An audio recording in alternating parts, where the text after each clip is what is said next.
So how many of you have what is called a chart plotter on your boat? Hi, I'm Captain Linda Lewis at the Trawler Fest in Anacortes, Washington. I'm going to give you a few tips about navigating your boat. The first one is carry paper charts and know how to use them.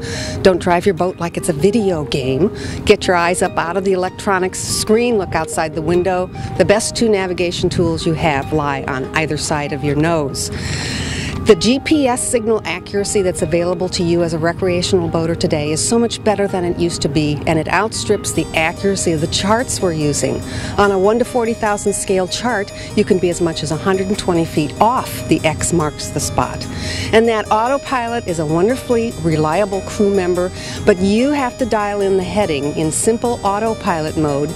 It will keep steering in that same heading, but you may be off on the shoulder of the road or out in the field in the rocks. Be sure you dial it up to make the heading go where you want it to go to be safe and not be making cross-track errors. And to circle back, carry the paper charts and know how to use them.